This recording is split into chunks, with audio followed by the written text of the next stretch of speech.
Hi dear friends, Assalamualaikum, Namaskaram. It's me Raihans Jaffer. Welcome back to my channel. അപ്പോൾ ഇന്നത്തെ നമ്മുടെ recipe എന്ന് പറഞ്ഞത് ഒരു ഫ്രൈഡ് റൈസിൻ്റെ റെസിപ്പിയാണ് കേട്ടോ.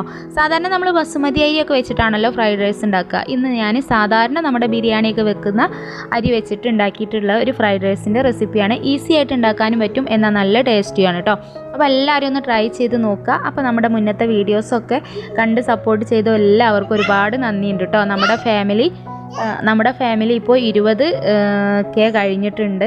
അപ്പോൾ എല്ലാവർക്കും ഒരുപാട് താങ്ക്സ് ഉണ്ട് കേട്ടോ. അപ്പോൾ വീഡിയോയിലേക്ക് പോകുന്നതിന് മുമ്പായിട്ട് ഈ ചാനൽ നിങ്ങൾ ആദ്യമായിട്ട് കാണുന്നവരാരെങ്കിലും ഉണ്ടെങ്കിൽ പ്ലീസ് ദയവായിട്ടൊന്ന് സബ്സ്ക്രൈബ് ചെയ്യണേ. അപ്പോൾ അതിനോടൊപ്പം തന്നെ ഒരു കുഞ്ഞു ബെല്ലൈക്കൺ ഉണ്ടാവും, അതും കൂടെ ഒന്ന് ക്ലിക്ക് ചെയ്ത് വെച്ചാൽ ഞാൻ അപ്ലോഡ് ചെയ്യുന്ന വീഡിയോസൊക്കെ നിങ്ങൾക്ക് പെട്ടെന്ന് കാണാനും പറ്റും കേട്ടോ. അപ്പോൾ നമുക്ക് നേരെ വീഡിയോയിലേക്ക് പോകാം. ഇതിന് വേണ്ടിയിട്ട് ഞാനിതാ സാധാരണ നമ്മുടെ ബിരിയാണി വെക്കുന്ന അരിയാണ് എടുത്തിട്ടുള്ളത്. ഇതൊരു കപ്പ് അരിയാണ് എടുത്തിട്ടുള്ളത് കേട്ടോ.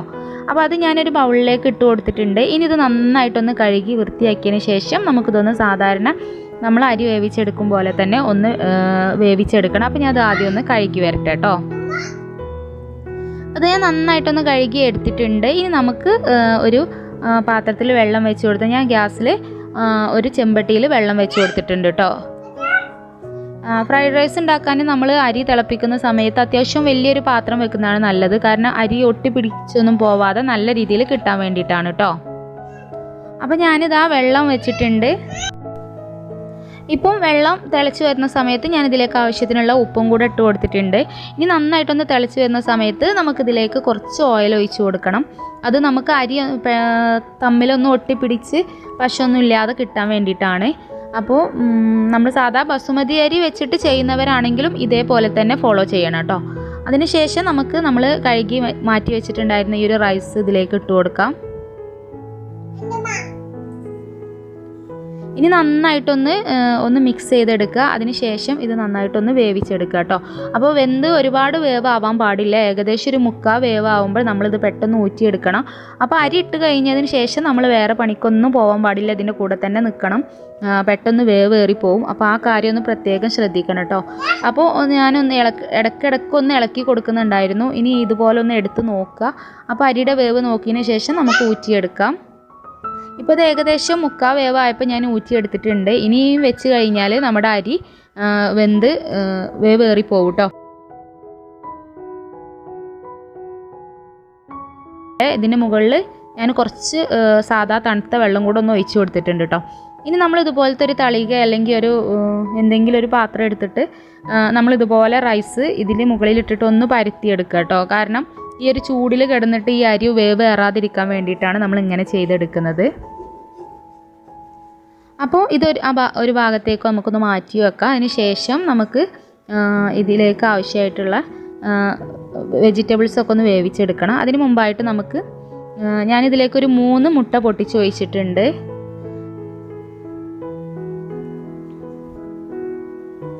ഈ 3 മുട്ട പൊട്ടിച്ച് ഒഴിച്ചതിന് ശേഷം നമ്മൾ ഹൈ ഫ്ലെയിമിൽ വെച്ചിട്ട് തന്നെ നന്നായിട്ടൊന്ന് ചിക്കി പെറുക്കാന്ന് പറയില്ല, നമ്മളതുപോലെ ഒന്ന് ചിക്കി എടുക്കണം കേട്ടോ.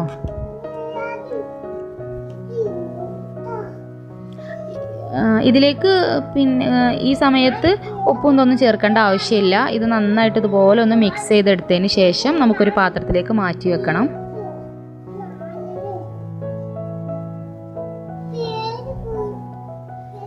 ഇപ്പോൾ അത് ഏകദേശം ആയിട്ടുണ്ട്. ഇനി നമുക്കിതൊരു പാത്രത്തിലേക്ക് മാറ്റി വെക്കാം.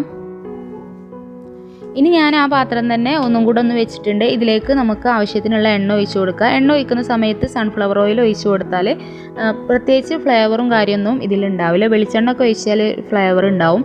ഇനി ഈ ഒരു എണ്ണ ഒഴിച്ച് കൊടുത്തതിന് ശേഷം നന്നായിട്ട് ചൂടായതിന് ശേഷം ഞാൻ കുറച്ച് വെളുത്തുള്ളി ഒന്ന് ചെറുതായിട്ട് കട്ട് ചെയ്ത് ഇതിലേക്കൊന്ന് ഇട്ട് കൊടുത്തിട്ടുണ്ട്. ഇത് നന്നായിട്ടൊന്ന് മൂത്ത് വരുന്ന സമയത്ത് നമുക്കിതിലേക്ക് വെജിറ്റബിൾസൊക്കെ ഒന്ന് ചേർത്ത് കൊടുക്കാം. ഞാനിതാ ഇവിടെ കുറച്ച് കാബേജ് ഇതുപോലെ ഒന്ന് കട്ട് ചെയ്തെടുത്തിട്ടുണ്ട്. അതിനുശേഷം ഒരു ക്യാരറ്റും ഇതുപോലെ ഒന്ന് സ്ക്വയർ ഷേപ്പിലൊന്ന് കട്ട് ചെയ്തെടുത്തിട്ടുണ്ട്. പിന്നെ ഞാൻ ഒരു ക്യാപ്സിക്കം ഇതുപോലെ ഒന്ന് കട്ട് ചെയ്തെടുത്തിട്ടുണ്ട്. ക്യാപ്സിക്കത്തിൻ്റെ പകുതി എടുത്തിട്ടുള്ളൂ കേട്ടോ. ഞാനിവിടെ വോയിസ് കൊടുക്കുന്ന സമയത്ത് മോനെ അങ്ങനെ സൗണ്ട് ഉണ്ടാക്കുന്നുണ്ട്, അതാണ് കേട്ടോ.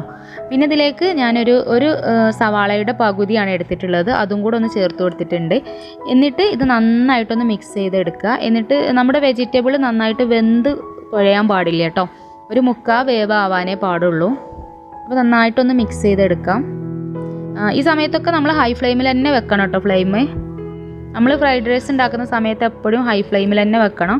ഇനി ഞാൻ ഇതിലേക്ക് 1 ടീസ്പൂൺ പഞ്ചസാര ചേർത്ത് കൊടുക്കുന്നുണ്ട് കേട്ടോ. ഇതെന്തിനാന്ന് വെച്ചാൽ നമ്മുടെ ഈ വെജിറ്റബിൾസിൻ്റെ കളറൊന്നും പോവാതിരിക്കാൻ വേണ്ടിയിട്ട്, ആ ഒരു ഫ്രഷ്നെസ്സും അതുപോലെ തന്നെ ആ ഒരു കളറൊക്കെ കിട്ടാൻ വേണ്ടിയിട്ടാണ് നമ്മൾ ഈ ഒരു പഞ്ചസാര ചേർത്ത് കൊടുക്കുന്നത്. അതും കൂടെ ചേർത്ത് കൊടുത്ത് നന്നായിട്ടൊന്ന് മിക്സ് ചെയ്ത് ഇളക്കിയെടുത്തതിന് ശേഷം നമുക്കിതിലേക്ക് ആവശ്യത്തിനുള്ള ഉപ്പ് ചേർത്ത് കൊടുക്കാം. ഉപ്പ് ചേർത്ത് കൊടുക്കുന്ന സമയത്ത് ശ്രദ്ധിച്ചിട്ട് ചേർക്കണം. നമ്മൾ അരിയിൽ ഉപ്പ് ഇട്ടിട്ടുണ്ടായിരുന്നു. അപ്പോൾ ഈ ഒരു വെജിറ്റബിൾക്ക് ആവശ്യമായിട്ടുള്ള ഉപ്പ് മാത്രം ചേർത്ത് കൊടുത്താൽ മതി കേട്ടോ. എന്നിട്ട് ഉപ്പും കൂടെ ചേർത്ത് കൊടുത്തതിന് ശേഷം നന്നായിട്ട് ഒന്നും കൂടെ ഒന്ന് മിക്സ് ചെയ്തെടുക്കാം. ഇനി നമുക്കിതിലേക്ക് ആവശ്യത്തിനുള്ള കുരുമുളക് പൊടി ഒന്ന് ചേർത്ത് കൊടുക്കാം. കുരുമുളക് പൊടി നിങ്ങൾക്ക് എത്രയാണ് വേണ്ടതെന്ന് വെച്ചാൽ അതിനനുസരിച്ച് ചേർത്ത് കൊടുക്കാം. ഞാനിവിടെ 1 ടീസ്പൂൺ ചേർത്ത് കൊടുത്തിട്ടുണ്ട്. ഇനി നമുക്ക് ഒന്നും കൂടെ ഒന്ന് മിക്സ് ചെയ്തെടുക്കാം.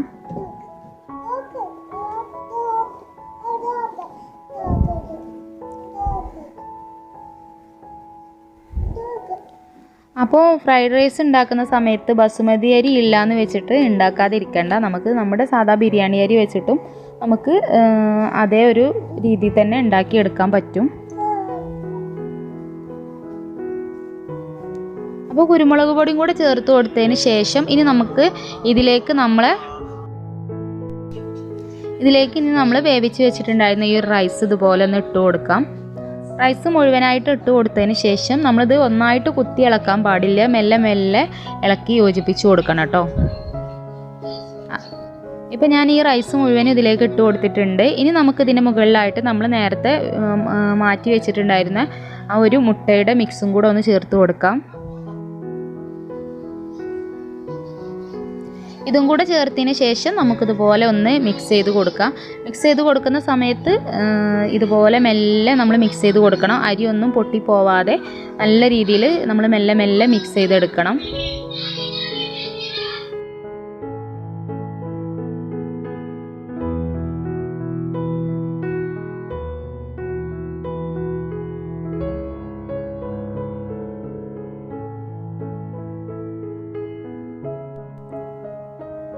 അപ്പോൾ ഇതുപോലെ നമുക്കിങ്ങനെ പിടിച്ചിട്ട് ഇതുപോലെ ഒന്ന് ചെയ്തെടുക്കുകയാണെന്നുണ്ടെങ്കിലും നല്ല മിക്സായി കിട്ടും കേട്ടോ.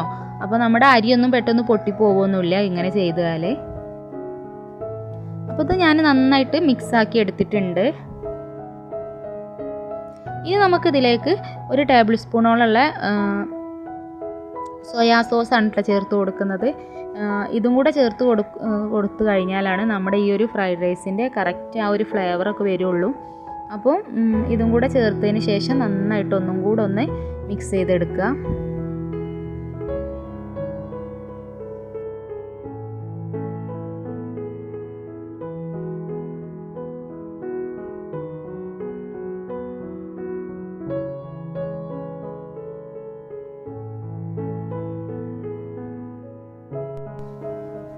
ഇനിയാണ് നമുക്കിതിലേക്ക് ഏറ്റവും ലാസ്റ്റായിട്ട് സ്പ്രിംഗ് ഒനിയനാണ് ചേർത്ത് കൊടുത്തിട്ടുള്ളത്. ഇത് ഞാൻ വീട്ടിൽ തന്നെ ഉണ്ടാക്കിയെടുത്തിട്ടുള്ള സ്പ്രിംഗ് ഒനിയനാണ് കേട്ടോ.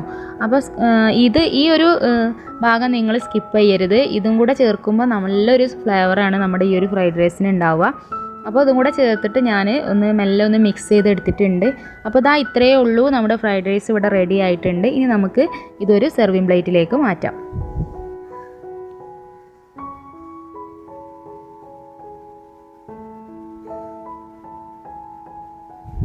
അപ്പോൾ ഇതാ ഞാനിവിടെ ഒരു പ്ലേറ്റിലേക്ക് ഇത് മാറ്റി കൊടുക്കുകയാണ്. അപ്പോൾ നിങ്ങൾക്ക് എല്ലാവർക്കും ഈ വീഡിയോ ഇഷ്ടപ്പെട്ടിട്ടുണ്ടാവുമെന്ന് വിചാരിക്കുന്നുണ്ട്. ഇഷ്ടപ്പെട്ടിട്ടുണ്ടെങ്കിൽ നിങ്ങളുടെ ഫ്രണ്ട്സോ ഫാമിലിക്കൊക്കെ ഒന്ന് ഷെയർ ചെയ്ത് കൊടുത്ത് നമ്മളൊന്ന് സപ്പോർട്ട് ചെയ്യാം കേട്ടോ. അപ്പോൾ ഞാനൊരു പുഴുങ്ങിയ മുട്ട ഇതിൻ്റെ മുകളിലായിട്ട് വെച്ച് കൊടുത്തിട്ടുണ്ട്. അത് ഞാൻ വെറുതെ ഒരു ഭംഗിക്ക് വേണ്ടി വെച്ചതേ ഉള്ളൂ. ഇതിൻ്റെ കൂടെ നല്ല ചിക്കൻ കടായി അതേപോലെ ബീഫ് വരട്ടിയതൊക്കെ ഉണ്ടെങ്കിൽ നല്ല അടിപൊളി ടേസ്റ്റ് ആയിരിക്കും. അപ്പോൾ എല്ലാവരും ഒന്ന് ട്രൈ ചെയ്ത് നോക്കുക. ഇനി ബസുമതി അരി ഇല്ലയെന്ന് വെച്ചിട്ട് ആരും ഫ്രൈഡ് റൈസ് ഉണ്ടാക്കാതിരിക്കേണ്ട. നമുക്ക് വീട്ടിൽ കഴിക്കാൻ ഇതുപോലെ ഈ ഒരു അരി വെച്ചിട്ടും ഉണ്ടാക്കിയെടുക്കാൻ പറ്റും. അപ്പോൾ നിങ്ങൾക്ക് എല്ലാവർക്കും ഈ വീഡിയോ ഇഷ്ടപ്പെട്ടിട്ടുണ്ടാവുമെന്ന് വിചാരിക്കുന്നു. ഇഷ്ടപ്പെടുകയാണെങ്കിൽ ലൈക്ക് ചെയ്യുക, കമൻറ്റ് ചെയ്യുക. നിങ്ങളുടെ അഭിപ്രായം എന്തായാലും ഒന്ന് കമൻറ്റ് ബോക്സിൽ എഴുതി അറിയിക്കുക കേട്ടോ. അപ്പോൾ ഓക്കെ, അടുത്ത നല്ലൊരു ഉഷാറ് വീഡിയോ നമുക്ക് വീണ്ടും കാണാം. അതുവരെ എല്ലാവരും ഹാപ്പി ആയിട്ടിരിക്കുക, സേഫ് ആയിട്ടിരിക്കുക. Okay, tata, by.